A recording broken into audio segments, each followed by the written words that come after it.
Do you believe Hamas will, in fact, disarm and release all of those hostages? Well, I do, simply because President Trump has told them they have to. I think they get the message. They saw what he did in Iran. They've seen what he's done across the world. They understand that he is a person, he means what he says, and he says what he means. And he's told them there's two things. All the hostages have to come out, and they have to disarm. They don't have a future in Gaza. He's been clear, and he's been consistent. Is there about to be major peace breaking out throughout the Middle East? Check out this clip over here with Ambassador Mike Huckabee talking about not only the deal that's on the table between Israel and Hamas, but the greater implications that this could mean for the entirety of the Middle East. So we'll watch this clip together and then talk about it. But first, hit that subscribe button over there in the corner. We'd love to stay in touch. Check this out. Now is U.S. Ambassador to Israel, Mike Huckabee. Ambassador, thank you so much for being here. Congratulations to you. Congratulations to President Trump. Give us your reaction to all of this. Well, let's give all the credit to President Trump. This would never have happened had he not been in the White House and had he not had the ability to engineer this deal. Certainly, he had good people like Steve Witkoff and Jared Kushner working out some of the details. But this is President Trump's incredible triumph. You know, in the Middle East, it's the strong horse that wins, and there's never been a stronger horse than President Trump. And all of us are celebrating today. We're teary-eyed with the joy that families who for 2 years have endured their loved ones being held hostage are going to be coming home soon. And this pin that I've worn on my lapel since I arrived, Maria, I can't wait to take it off and get rid of it, because the moment the hostages are all home, I get rid of this pin, and I never, ever want to see it again. Well, it's just incredible, Ambassador. Approximately 20 living hostages are what we expect here. They remain from the 250 that were kidnapped on October 7th when Hamas launched this assault.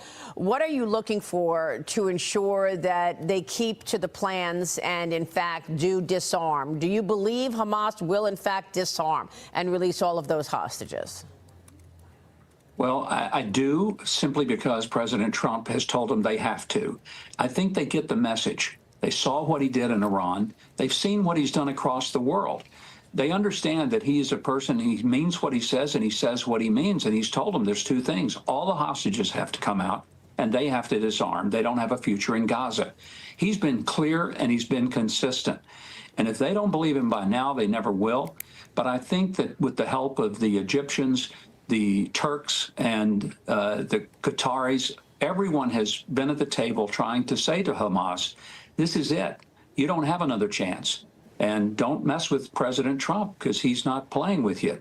And I think they finally have taken it to heart. It's a huge, wonderful, deep day of relief here in Israel after 2 years of a living hell for the people of this small but very significant country. Absolutely. Thank God that we are actually seeing this materialize. Ambassador, talk to us about how the map will be different, because, of course, Israel has agreed that it will withdraw its troops in the Gaza Strip to this agreed upon area. What do you want to say about that area?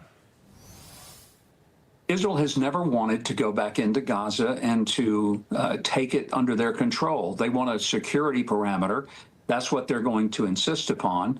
But they don't want to go back into Gaza. You know, they left it in 2005. They uprooted the Jewish people who were there and said to the Palestinians, it's all yours. You can have it. You have the whole thing, 100% of it. That was the Palestinian state that they had. 2 years after they got it all, they voted Hamas in to run it, and the rest is history. They built an underground tunnel system bigger than the London Underground. All of Gaza Strip is less than the size of Las Vegas, Nevada, and yet they ruled it with an iron hand. They spent most of the billions of dollars of money that poured into Gaza to give them prosperity. They instead built rockets and missiles and mechanisms to kill Jewish people across the line, which they then successfully did on October the 7th. So I don't know of anybody in the world except idiots who would do anything other than celebrate the demise of Hamas in Gaza and celebrate a new future for the people who live there, hopefully one that will give them a much different perspective ahead than they ever would have had with Hamas still in power. Ambassador, what are you expecting in terms of securing the region once, in fact, we do see the hostages released and we see that Hamas agrees to disarm? Will there be troops watching, security on the ground? What will feel different on the other side of this? There will certainly be military presence in Gaza. It will not be U.S. military, from what I understand. I don't think we have any plans to send our troops in there. But there will be an international force of troops to police the area, to begin to build up some level of security. And on the external perimeter, Israel will have control so that nobody is going to be able to overrun their borders and do what they did on October the 7th. That's never going to happen again. But I think something bigger is taking place. President Trump has set up for an incredible realignment of the Middle East, Maria, that we've never seen or even imagined before. Look for the Abraham Accords to expand exponentially. You could see Syria and Lebanon be some of the first partners in the next wave of Abraham Accords. These are things that if you'd have said this 5 years ago, 10 years ago, people would have laughed in your face. Today, because the strong horse, President Trump, is on the saddle, we have a chance for an unprecedented level of realignment and genuine, long-lasting peace in the Middle East. Unbelievable, really, truly. But what about Iran? I mean, we came close to seeing the Saudis actually join the Abraham Accords as well, but then Iran tried to bust that up. Are you worried about Iranian-backed groups, the Houthis, trying to intersect and blow this up? We always have to be concerned about the splinter groups that are sponsored by, supported by, and philosophically led by Iran and the Muslim Brotherhood. But the other side of that is they may want to lay low for a while. It may not be in their best interest to rise up, because it's not just President Trump, but his leadership has brought a unity in the Arab League that we've not seen. And I think there's a patience has just simply worn out with these people that want to constantly bring division, war, bloodshed, and mayhem to a place that ought to, for the first time in hundreds, if not thousands of years, would be able to advance toward both peace and a prosperity for the people. That's what Israel has experienced. It's constantly threatened.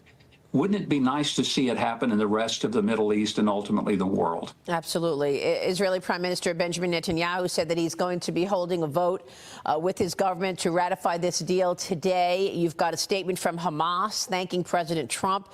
But in that statement, they hinted at major details yet to be worked out. What are the details that are yet to be worked out, and what can you tell us in terms of the vote in Israel? I don't think there's any doubt but that the prime minister will get the vote that approves this deal for Israel. How would they not? They're going to get the hostages back, which is the #1 priority they've had for 2 years. So I don't see that being an issue. As far as what Hamas wants, there may be some tweaking on some of the areas of where those withdrawal lines will be. But I know that Israel is not going to withdraw in order to allow Hamas to reconstitute. They're going to have to live under the president's very clear directive.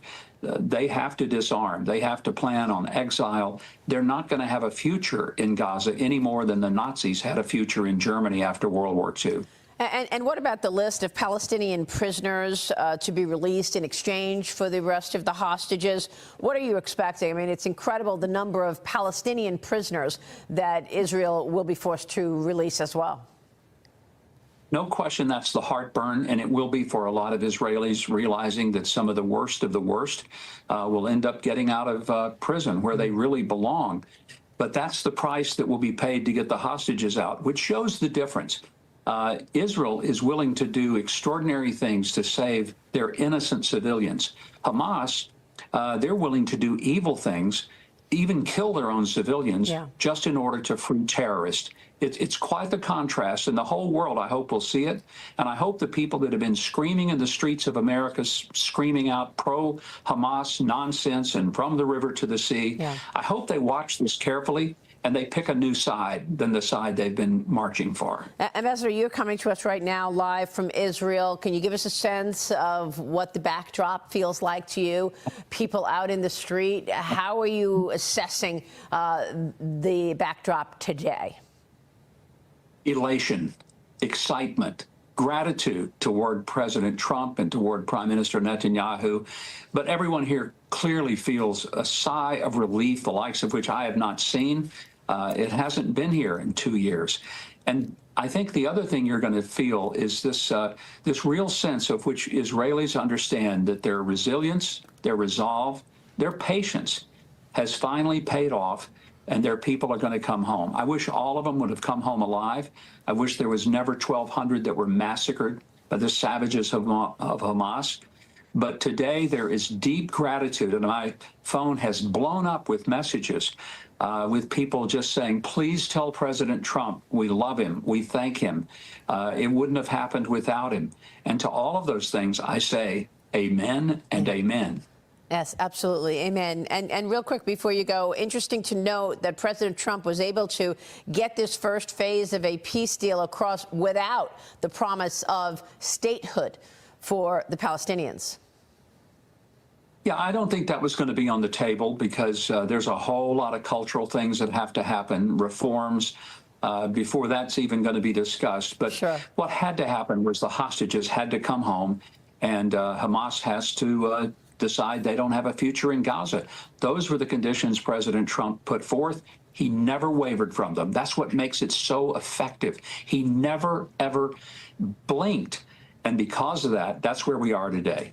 So there's no question that this is an amazing day for Israel, for the United States, the leadership of President Trump and Prime Minister Bibi Netanyahu together working to get the hostages all back, disarm Hamas, end the war, start on turning a new leaf in the Middle East is an incredible moment. There's a lot of good reason for optimism.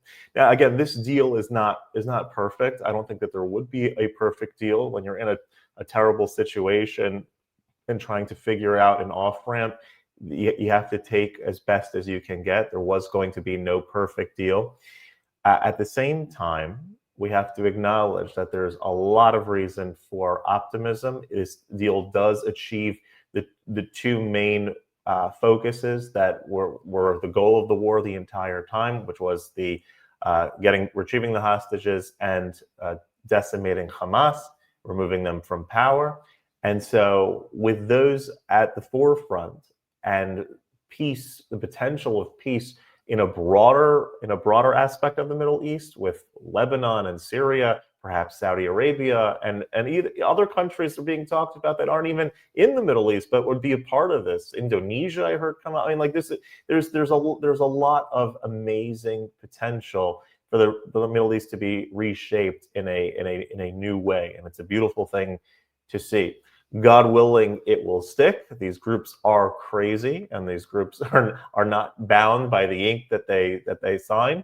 However, there's a lot of room for optimism, and I don't think there should be a doubt in anybody's mind that President Trump deserves the Nobel Prize. Whether he'll get it or not, that's a different thing. But this is a really very special achievement, and kudos to President Trump's leadership and all of those that were involved in getting this deal done. If you like this content overall, hit that subscribe button over there in the corner. We'd love to stay in touch. Take care.